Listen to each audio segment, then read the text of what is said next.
Кыргызстандын авиациясы евро биримдиктин кара тизмегинен чыгары менен Европанын Германия, Польша өңдүү өлкөлөрү Кыргызстан менен түз каттам ачууга кызыга баштаган экен. Сиз эми Германияга качан түз уча аласыз? Буга жоопту мен жетекчинин өзүнөн азыр түз алып берем. Жүрүңүз кеттик.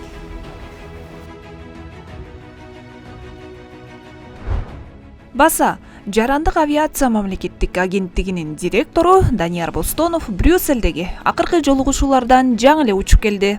До этого постоянные вопросы были, когда мы выйдем из черного списка. Буга чейин биз качан кара тизмектен чыгабыз деген суроо дайыма берилип келчү.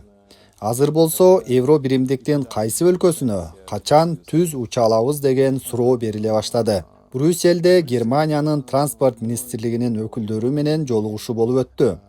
Анда Франкфурт-Бишкек, Берлин-Бишкек каттамын ачуу боюнча сүйлөшүүлөрдү жүргүздүк. Азыр биз Германиянын транспорт министрлигин июль айында Кыргызстанга келүүсүн күтүп жатабыз. Ал жерде Германиянын авиакомпанияларынын өкүлдөрү дагы келишет. Жыл соңуна чейин евро биримдик өлкөлөрү менен каттамдар жандана башташ үчүн күчөтүлгөн тартипте иштейбиз. Андан сырткары Брюссельде Польша мамлекетинин өкүлдөрү менен дагы жолуктук. Аларда Лот аттуу авиакомпания бар. Алар Кыргызстанга каттам ачууга жогорку деңгээлде кызыктар экенин билдиришти. Выполнять полеты в Кыргызскую республику. Кыргызстан кара тизмекте дээрлик 20 жылдан бери жаткан. Андан бери сүйлөшүүгө бир нече ирет аракет болгону менен майнап чыккан эмес. 2012-жылдары авиация тармагында иштеп турганда Европага болгон каттамдарды жандандыруу боюнча сүйлөшүүлөргө катышып калган. Экономист, учурда инвесторлор бирикмесинин төрагасы Кайрат Итибаев бул жеңиш оңой эле келип калбаганын айтты. Ал кезде ошо Минтранстын астындагы агенттик болчу, Жарандык авиация агенттигинин ошол жерде биз иш алып барып, буну иштен кара тизмеден чыгаралы деп ошо проблематиканы Брюссельде май айында 2012-жылы жетекчилик менен барганбыз. Алар башында Майкл Болдуин деген бир ошо транспорт комиссиясынын төрагасы дагы башында биздин келгенибизге карабастан кирбей жыйынга бош эмесмин деп айттырып койгон экен. Анан биз ал жерде ал киши болбойчу, биз анда сүйлөшүүлөрдү жүргүзбөйбүз деп биз дагы көгөрүп туруп алганбыз. Анан мындай ИКАОдан чыккан алардын WhatsApp деген эме аудиторлук эмеси бар. WhatsApp деген бул жөнөкөй сөзгө келтиргенде универсалдык аудитта коопсуздук боюнча учурда. Анан ошондой кагаздарды ала келгенбиз. Биз дагы Кыргыз Республикасынын кызыкчылыгын коргоп ошол жакта отурсак, анан бир 20 мүнөт өтпөй келип калды өзү киши. Gradual relaxation деген сөздү айтты да. Мындай айтканда барып жеңилдетебиз. Биринчи кара тизмеден ошо пассажирдик авиакомпаниялар эмес, жана вертолеттук авиакомпаниялар, атайын жумушту жасаган, карго, ошолорду бизден чыгар, анан кийин биз аудиторлор жөнөтөбүз деп айтышкан да. Анан бирок ал ишке ашпай калды. Себеби жөнөкөй саясий эрк болгон жок. Жогорку бийликтен Демилге көтөрүп сүйлөшүүлөрдү жүргүзүү сырттан оңой көрүнгөнү менен иш жүзүндө аларды аткаруу алдаганча оор болгон. Биринчи кезекте эле жарандык авиациянын бюджетин көтөрүп, буга кызматкерлерди, инспекторлорду эл аралык окуудан өткөрүп, билимин улам сайын жогорулатып, материалдык, техникалык базаны замандын талабына ылайык кеңейтип туруу болгон.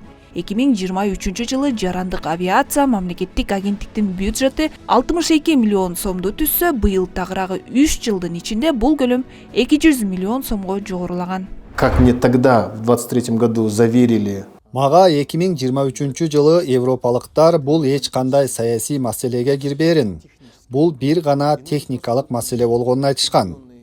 Болгону талаптарды аткарып, аудиттен өтсөңөр, кара тизмектен чыгасыңар деп айтышкан. Мен бул саясий маселе деп көп уккам. Балким ошондон убагында көбү саясий маселе деп ойлоп, ишти баштагысы келген эмес.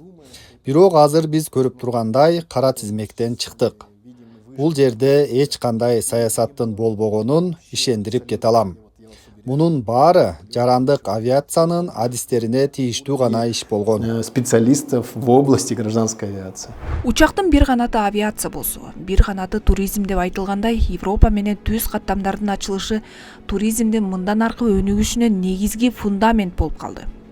Экономисттердин болжолдуу прогнозунда Кыргызстандын Европага түз каттам ачылгандан кийин экономика болжол менен 10-12% өсүшү мүмкүн. Кыргызстандыктардын көп акчасы транзиттик өлкөгө эмес, өзүбүздө калат. Ошол эле учурда эксперттер өлкө жарандарына англис тилин үйрөтүүнү күчөтүүнү колго алуу керектигин айтышууда. Азыркы тапта авиабилетке бул эч кандай таасир этпейт. Мен муну авиакомпаниянын мурдагы директору катары айтам. Бул биринчи кезекте биздин өлкөнүн дүйнөлүк имиджи гана эмес, чоң реформаларды жасай ала турчу ишеничтүү өнөктөшүнө дагы айланат. Бул туристтик гана потенциалды эмес, инвестициялык потенциалды дагы жогорулатат. Европалык авиакомпания бизден учабы же тескерисинче биздин авиакомпания сапарды ишке ашырабы айырмасы жок. Конкуренциянын негизинде авиабилеттердин баасы дагы төмөндөшү мүмкүн. Мен 15 жыл мурун жарандык авиация тармагына келгенмин. 15 жыл бою биздин авиация кантип жашап жатканын көрүп жүрдүм.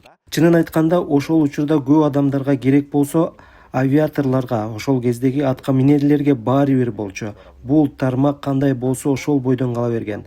Ал учурда өзгөрүүнү каалагандар көп деле эмес болчу. Биз бирөө жарымды жаман дегибиз келбейт, бирок ошол маалда кимдин кандай иштеп турганы көрүнүп турчу.